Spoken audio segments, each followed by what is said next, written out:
أعوذ بالله من الشيطان الرجيم. Assalamualaikum warahmatullahi wabarakatuh. Apa kabar teman-teman semuanya? Semoga teman-teman semua dalam keadaan baik dan sehat selalu ya. Kembali lagi di channel kita Dokumen Islam. Di pertemuan sebelumnya kita sudah belajar huruf A ya, sama dengan hamzah, A sama dengan A sama dengan A, kemudian ro sama dengan ro, ma sama dengan ma, yaitu melihat bentuk-bentuk huruf ya, bentuk-bentuk huruf. Kemudian pada hari ini kita akan belajar membedakan huruf-huruf yang sama bentuk bahkan sama bunyinya, hampir sama bunyinya, yang banyak orang keliru dalam membacanya. Nah, bagi teman-teman yang ketinggalan di pelajaran sebelumnya, bisa klik di sudut kanan atas atau link di deskripsi. Oke teman-teman, sebelum kita mulai pelajaran, mari sama-sama kita membaca ta'awudz dan juga basmalah. A'udzu billahi minasy syaithanir rajim. Bismillahirrahmanirrahim. Oke teman-teman, nah, di sini penting ya, bedakan dengan jelas antara huruf, contohnya seperti huruf A dan huruf A. Kenapa ini harus kita perhatikan? Karena di dalam tatanan bahasa Arab, apabila kita salah dalam mengucapkan suatu huruf, maka akan berpengaruh terhadap makna yang diucapkan tersebut. Di sini kita akan mencoba untuk membedakan huruf-huruf yang ada di hadapan kita ini dengan bahasa yang lebih sederhana, yang mudah dipahami oleh orang-orang yang baru belajar membaca Al-Quran. Nah, kita mulai ya teman-teman. Silakan teman-teman yang ada di rumah boleh mengikuti, dan dimohonkan agar lebih fokus tentang pelajaran ini, karena setelah ini kita akan epta ya, artinya kita mengakhiri Iqra di jilid 1 ini. Pertama yaitu huruf A, huruf A. Jadi huruf A seperti biasa ya, kita mengucapkan huruf A di bahasa Indonesia. A dibuka saja mulutnya, A. Kemudian kalau huruf A dia agak lebih ke dalam, ke kerongkongan kita. A seperti kita mau menyuapi anak kecil makan. Buka mulutnya, seperti itu. Jadi A.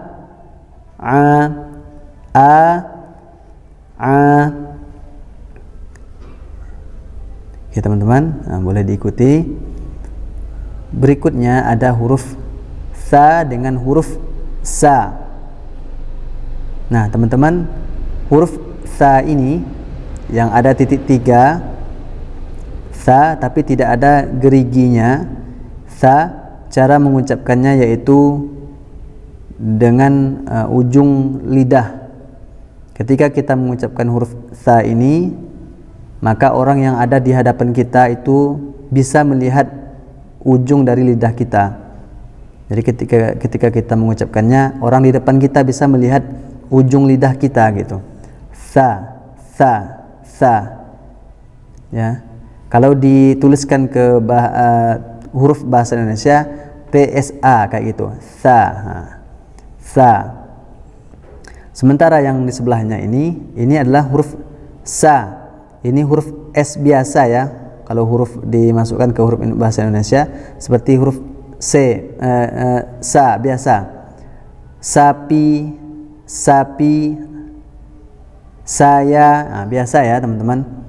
Tapi kalau yang ini Sa, dia menggunakan ujung lidah. Berikutnya adalah huruf ha dengan huruf ha, sama-sama dibaca ha tapi ada perbedaannya. Kalau yang ini adalah huruf ha, kalau kita contohkan itu seperti orang yang makan cabai kepedasan itu. Ha ha ha ha, udah pedas ha. Sementara yang ini huruf ha simpul ini, atau ada juga orang yang bilang ini huruf ha dada, karena memang sepintas kita dengar seperti ada getaran di dada kita. Ha. Tapi tidak boleh terlalu kuat teman-teman. Ha, tidak boleh seperti itu. Tapi sedikit saja teman-teman, sekedarnya saja. Ha. Ha. Ha. Yang ini ha. Ha. Ha. Kemudian berikutnya masih sama huruf sa, ini sama ya teman-teman. Yang di atas ini dengan yang di bawah ini sa, sama-sama yang kita baca menggunakan ujung lidah tadi. Sementara lawannya sebelah sini adalah huruf sya, sya, shin. Kalau kita tuliskan ke huruf abjad ya, maka tulisannya itu seperti SYA, sya, shin, sya ya. Kemudian berikutnya adalah huruf ja dan huruf za, zai. Nah, kalau huruf ini kita masukkan ke dalam huruf abjad, maka dia pakai huruf j. Sementara ini huruf zai itu menggunakan huruf z ya teman-teman. Jangan sampai tertukar ya. Contohnya ijazah ya, ijazah, jangan dibaca ijajah ataupun izazah, maka baca sesuai dengan hurufnya. Ini huruf ja. Juga tidak boleh kita baca seperti c, ja, ja juga, itu salah ya teman-teman. Ja itu salah, yang betul adalah ja, ja. Yang ini huruf za, ada getaran sebelum kita masuk ke dalam hurufnya, kita ambil ancang-ancang z, z. Nah, seperti ada bunyi lebah seperti itu teman-teman. Z, za. Berikutnya adalah huruf sa dengan huruf sya ya teman-teman, sama seperti yang ini tadi, sa, sya. Berikutnya huruf ya dengan huruf za, ya, za. Nah, kalau ini rasanya tidak terlalu sulit ya teman-teman bedakannya. Berikutnya huruf sa dengan huruf so, sa, so. Selain yang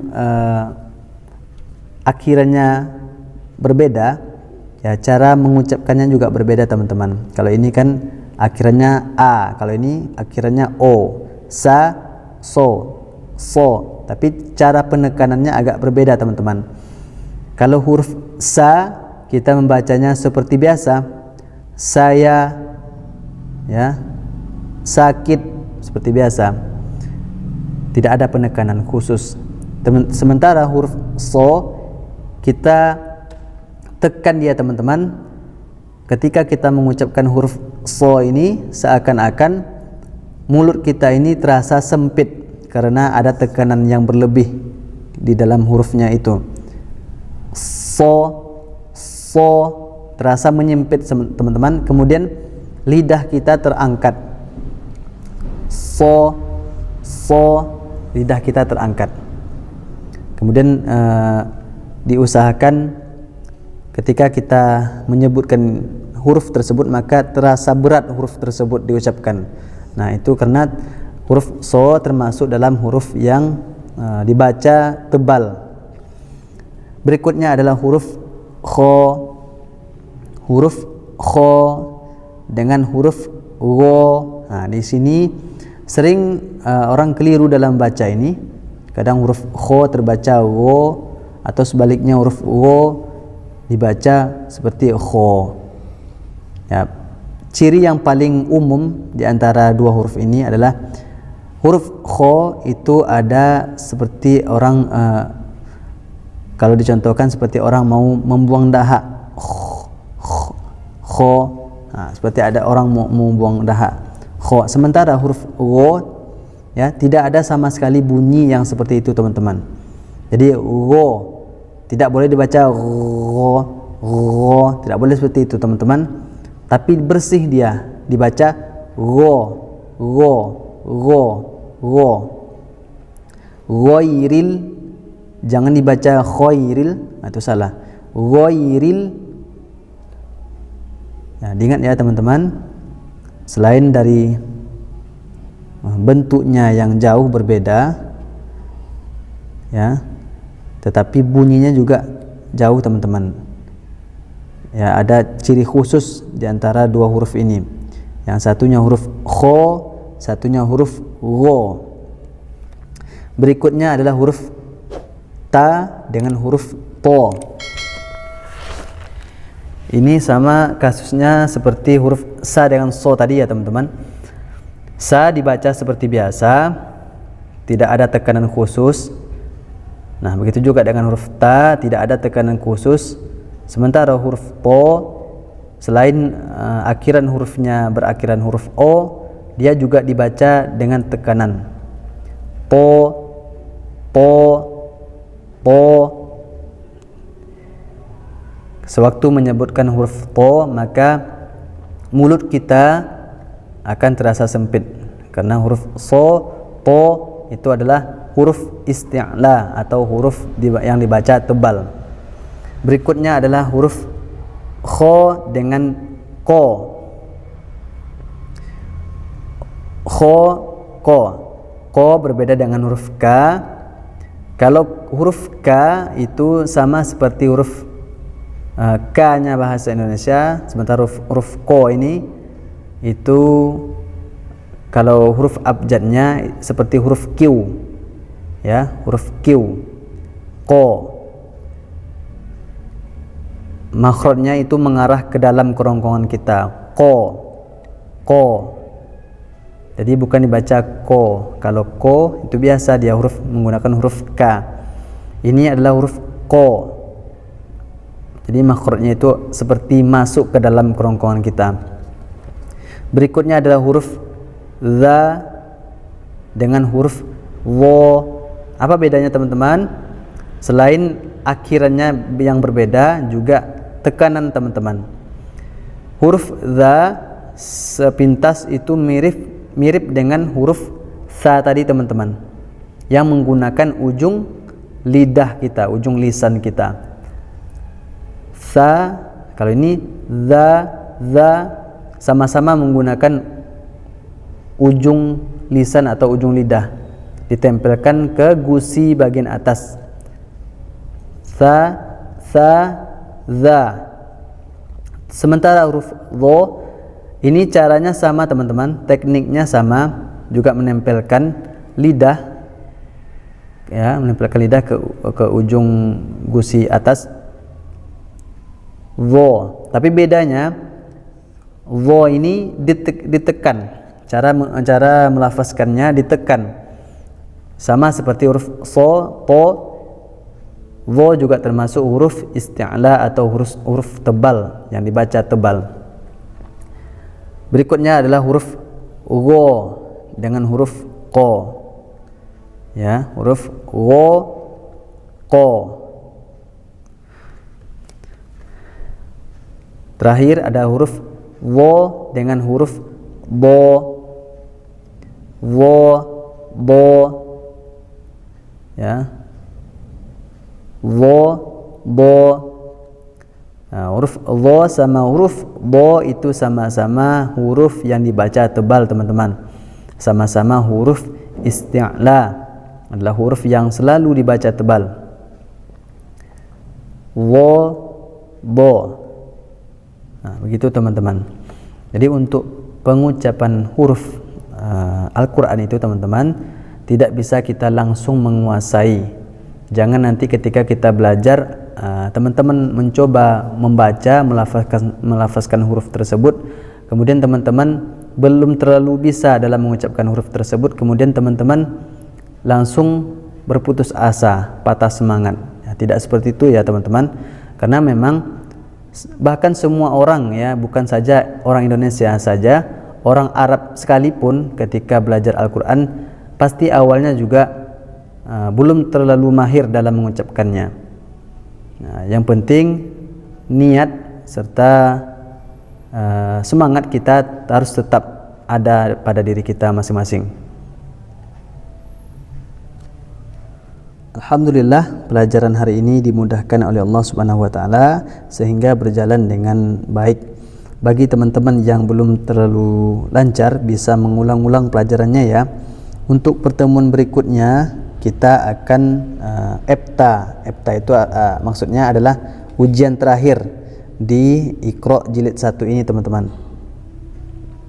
Baik teman-teman, demikian video kita kali ini. Jangan lupa subscribe, like and share. Semoga teman-teman kita yang lain bisa belajar ngaji bersama. Mohon maaf jika ada salah kata. Kesalahan datangnya dari saya sendiri, kebenaran hanya milik Allah semata. Kita akhiri dengan membaca hamdalah. Alhamdulillahirabbil alamin. Assalamualaikum warahmatullahi wabarakatuh.